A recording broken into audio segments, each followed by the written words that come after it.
जी। नमस्कार, आप देख रहे हैं हमारा खास प्रोग्राम और आज हम बात करने वाले हैं पीएम मोदी के उस विज़न को लेकर जिसमें वो कहते हैं कि 2047 तक देश विकसित राष्ट्र बनेगा। इसके लिए हमें तमाम जो विदेशी प्रोडक्ट हम लोग यूज़ करते हैं रोज़मर्रा की ज़िंदगी में, उनको छोड़ना पड़ेगा। अब इसको लेकर एक अलग तरह का माहौल देश के अंदर बनता हुआ नज़र आ रहा है और इस अहम मुद्दे के ऊपर हमसे बात करने के लिए राकेश मनचंदा जी जुड़े हुए हैं, उनसे हम बात करेंगे। राकेश जी, स्वागत है आपका। राकेश जी, 2047 तक भारत को विकसित राष्ट्र बनाने का संकल्प पीएम मोदी ले रहे हैं और साथ में कह रहे हैं कि देश की दुनिया की तीसरी बड़ी अर्थव्यवस्था हमको बनाना है भारत को और इसके लिए हमें विदेशी जो प्रोडक्ट हैं, जो भी सामान बाहर से आता है, उसको हमें एक तरीके से नज़रअंदाज करना पड़ेगा, उसको छोड़ना पड़ेगा। संभव है क्या? क्या लगता है आपको? अमन भाई, सबसे पहले तो स्वागत है भारतीय प्रधानमंत्री का कि वो विकास की बात कर रहे हैं। जी। लेकिन जो जो टाइम टेबल उन्होंने दिया है, लगभग 27 साल बन रहे हैं। जी। तो 27 साल तक क्या विकास जो है वो बिल्कुल इंतजार कर पाएगा? हुँ। क्योंकि विकास की जब हम बात करते हैं और भारत देश की बात करते हैं तो हमारे पास जो हमारा अपना आत्म निर्भर जो भारत है, जो मेक जी। इन इंडिया भारत है, उसकी बातचीत भी करनी चाहिए। हुँ। और विदेशी सामानों का बायकॉट का आह्वान का तो बहुत-बहुत स्वागत है। बहुत अच्छा लग रहा है कि प्रधानमंत्री मोदी जी ने ये आह्वान दिया। लेकिन वास्तविकता क्या है वो समझ में नहीं आ रही। हुँ। तो वास्तविकता को अगर हमें समझना है तो हमें हमें इतिहास में भी जाना पड़ेगा और सच्चाई को भी टटोलना पड़ेगा। हुँ। हमारे दर्शकों को आप अगर बता पाएँ छोटे तौर पर एक सरसरी तौर पर कि किस तरह से ये पूरा मामला है और क्या वाक़ई में हम ये कर सकते हैं कि विदेशी जो सामान है, उसको ना लेकर हम अपने स्वदेशी जो प्रोडक्ट हैं, उसके ऊपर हम जा सकते हैं? क्या हम उस अभी लेवल पे हैं? देखिए, जब हम विदेशी बात करते हैं तो क्या विदेशी के पीछे हमारी देशी ताकत है, काम कर रही है? हुँ। अगर हम आह्वान दे रहे हैं कि हमें अपनी विदेश नीति और विदेश में छवि अच्छी करनी है, तो हम हम इन एक्चुअल हम चाहते हैं कि हमारा जो जो आत्मनिर्भर स्टैंडिंग है, जो हम खुद अपने पाँव पे खड़ा होना चाहते हैं या चाह रहे हैं या उस पे विकास कर रहे हैं और मेक इन इंडिया भी चल रहा है और काफ़ी चीज़ें असेंबल भी हो रही हैं। तो उ हुँ। उन सब का जो एक लेखा-जोखा है, उसकी उसकी पड़ताल, उसकी जाँच बहुत ज़रूरी है। हुँ। पीएम और मोदी तो कह रहे हैं कि गणेश जी जो छोटी आँखों वाले व कह सकते हैं कि चाइना से आते हैं, पिचकारी चाइना से आती है, सबको हमें बंद करना पड़ेगा। मैंने भी पीएम मोदी जी की स्पीच सुनी थी, उन्होंने चीन का नाम नहीं लिया। हाँ, चीन चाइना का का नाम नाम नहीं लिया, बिल्कुल, बिल्कुल। और जी। अमेरिका का नाम वो कभी भी लेते नहीं हैं।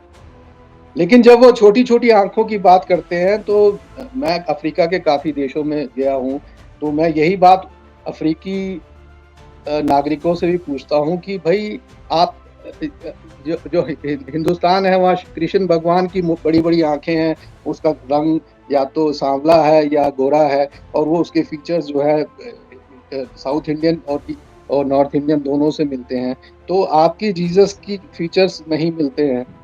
तो ये एक मौज-मस्ती और मज़ाक बना रहता है, लेकिन हुँ। ये प्रधानमंत्री के मुख से जब ये सुनना कि छोटी-छोटी आँख वाला जो गणपति है, तो वो छोटी-छोटी आँख वाले तो हमारी सेवन सिस्टर स्टेट्स भी हैं, जिसमें हुँ। मणिपुर है, जिसमें जहाँ प्रधानमंत्री गए नहीं और लगभग ढाई 3 साल से नहीं गए हैं।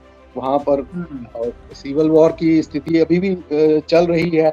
हुँ। ऐसे ही नागालैंड है, शिलांग है, असम हुँ। है, ये हुँ। सेवन सिस्टर्स स्टेट्स हैं जहाँ लोगों की आँखें छोटी-छोटी रहती हैं और अगर हुँ। बॉयकॉट हमें करना है तो हमें क्लियर कट मैसेज मिलना चाहिए कि भई हमें बॉयकॉट करना है सुंदर लक्ष्मी जी का करना है जो चाइना से चली आ रही है और सस्ती है और व्यापारियों को बहुत अच्छा मुनाफ़ा देती है या गणपति का करना है। हुँ। अगर हम राकेश जी। इसके जी, जी। अगर आप मेरे को कुछ वक्त दें तो मैं जी, जी, इसको बिल्कुल। जी, पूरा करें आप। इसके वैज्ञानिक बैकग्राउंड पे भी जाना चाहूँगा, क्योंकि ये मुद्दा मोदी जी ने कई बार पहले भी उठाया था। उन्होंने हुँ, ये बात उठाई थी कि भई हम ऐसा देश है जिस पे गर्व होना चाहिए, जहाँ पर हुँ, जो है प्लास्टिक सर्जरी हो चुकी है। हुँ, तो जो छोटी-छोटी आँखें हैं, वो अगर आप मगरमच्छ की देखेंगे तो उसके फेस के हिसाब से उसकी आँखें छोटी नहीं है, लेकिन हाथी के हिसाब से उसकी आँखें छोटी हैं।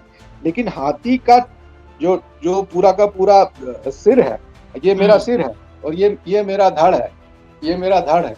तो मैं मैमल हूँ, मैं 2 टाँगों पे खड़ा होता हूँ। मेरी 4 टाँगें नहीं है हाथी की तरह। तो ये टॉर्सो इमेजिन करना जो है वो बहुत ईज़ी है। लेकिन इमेजिनेशन को मेडिकली ट्रांसफ़ॉर्म करने की जब बात आती है, तो चैलेंजेज़ आते हुँ, हैं, तो उसमें नसें भी हैं, उसमें ब्लड ग्रुप भी है, हाथी का ब्लड ग्रुप है, अलग होता है और इंसान का ब्लड ग्रुप अलग होता है। हुँ, तो अगर हमें अपने अपने पौराणिक कथाओं से एक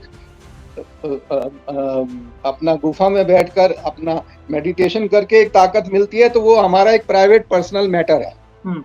लेकिन राकेश लेकिन जी, मेरा मूल जहाँ प्रश्न पर फिर वहीं पे आएगा कि क्योंकि मैं सोच रहा हूँ कि आप हमारे दर्शकों को ज़रा ये समझाइए कि क्या वाक़ई में, क्योंकि चाइना को लेकर पीएम मोदी ने नाम तो नहीं लिया, लेकिन क्या हम इस स्थिति में हैं कि चाइना को बायकॉट कर सकते हैं या चाइना के जो प्रोडक्ट हैं, उनका बहिष्कार कर सकते हैं? ज़रा दर्शक ये समझना चाह रहे हैं, क्योंकि पूरे का पूरा जो माहौल है, वो इसलिए बनाया जा रहा है कि मेक इन इंडिया के ऊपर ज़ोर दिया जा रहा है, आत्मनिर्भर भारत के ऊपर ज़ोर दिया जा रहा है। तो ऐसे में क्या हम इस लेवल पे हैं कि चाइना को हम बायकॉट कर सकें? देखिए, पहली बात तो भारत की जो जो नीति रही है, चाहे वो कई-कई राज्यों में विभाजित रहा हो, वा हुँ, उसकी अपने पड़ोसियों के साथ में मेल-मिलाप की नीति हमेशा रही है।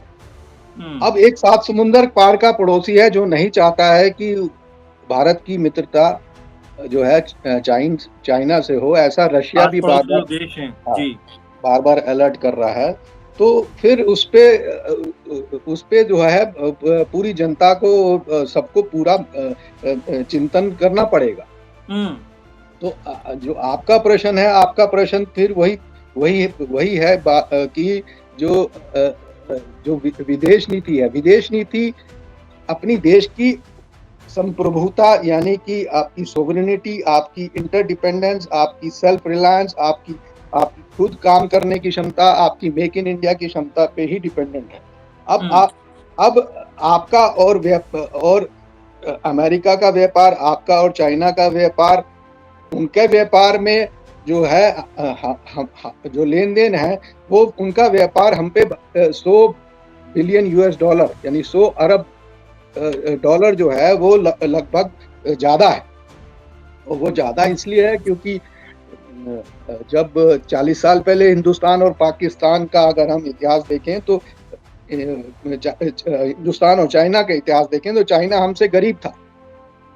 लेकिन उसने हुँ, चतुराई से टीम वर्क के साथ में अमेरिका के साथ मिलकर के उसका दिल जीता, हुँ, उसके लिए लगातार काम किया, उसने हार्ड वर्क किया, उसने बैठ कर के जैसे एक एक पूरा विश्व में गुंडा होता है, वो बैठ कर के उसको लगान मिलता रहता है जो डॉलर हुँ, से आता है, उस तरीके का उसका क्लेम है, उसका दावा है कि उसने उस तरीके से उसको कुछ पैसा नहीं मिला, जो कुछ उसने हुँ, खड़ा किया अपनी मेहनत से हुँ, खड़ा किया। और हुँ, अब स्थिति यहाँ तक पहुँच गई है कि अगर किसी चीज़ का बायकॉट करना है, तो चाहे वो लक्ष्मी हो, चाहे वो गणपति हो या इस कमरे में चल रहा फ़ैन हो या कोई स्विच हो, उसके उसके अंदर जो आपके सेमीकंडक्टर्स यूज़ हो रहे हैं, उन सब का जो सूत्र है वो बिना चाइना के को साथ में लिए कोई कामयाबी किसी ट्रेड की हुँ। कामयाबी ना तो अमेरिका के लिए पॉसिबल है, ना इंडिया के लिए पॉसिबल है।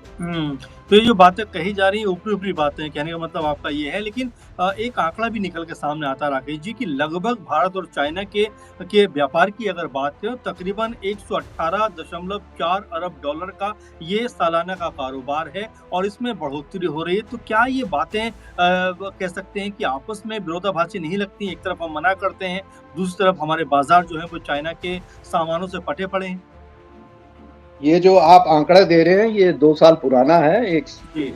118 पॉइंट को कुछ अरब डॉलर का जो आंकड़ा है, जी, इसमें इसमें भारत का तेईस लेन-देन में चौबीस का आंकड़ा सर ये। भारत का फ़ायदा जो है वो सिर्फ़ लगभग 20 बिलियन डॉलर या 20 अरब डॉलर का है।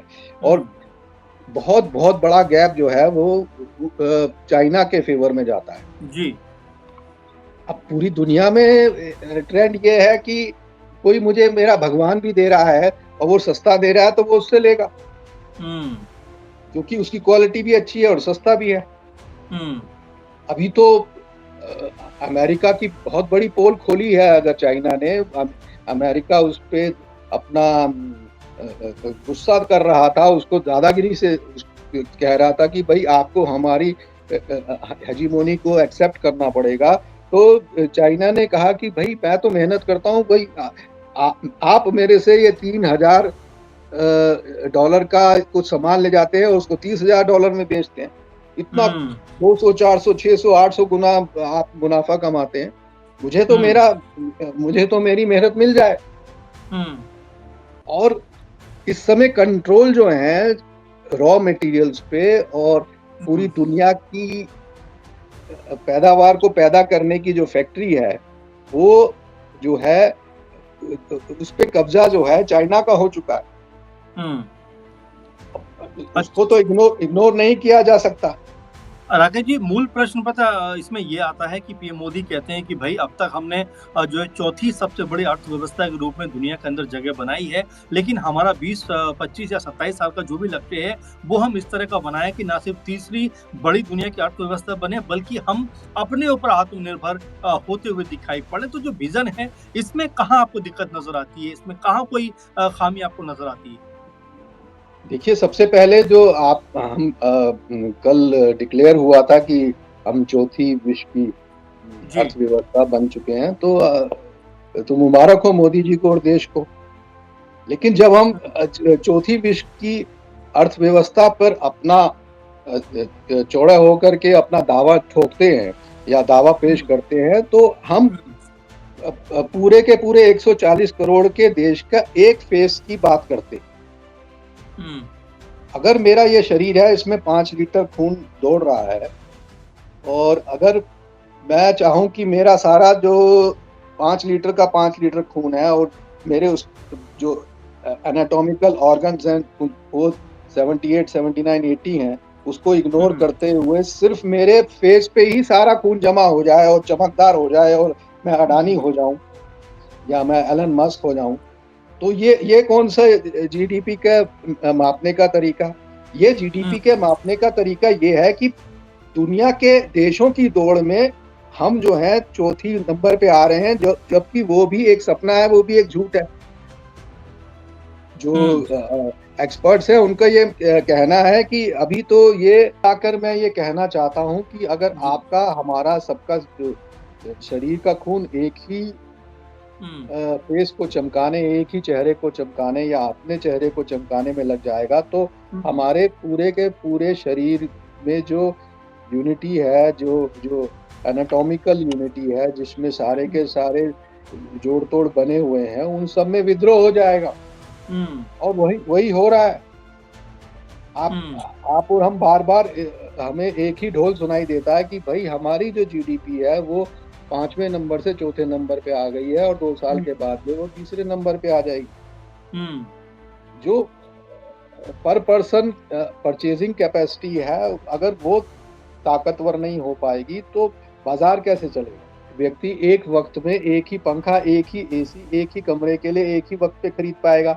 लेकिन हुँ, बाज़ार का मतलब ये है कि अगर पॉपुलेशन ज़्यादा है तो जो जो सुख सुविधाएँ हैं विज्ञान की और जो जो रेफ्रिजरेटर्स हैं, एयर कंडीशन है, जो कूलर है, जो मोटरसाइकिल है वो सस्ते में सभी को उपलब्ध हो।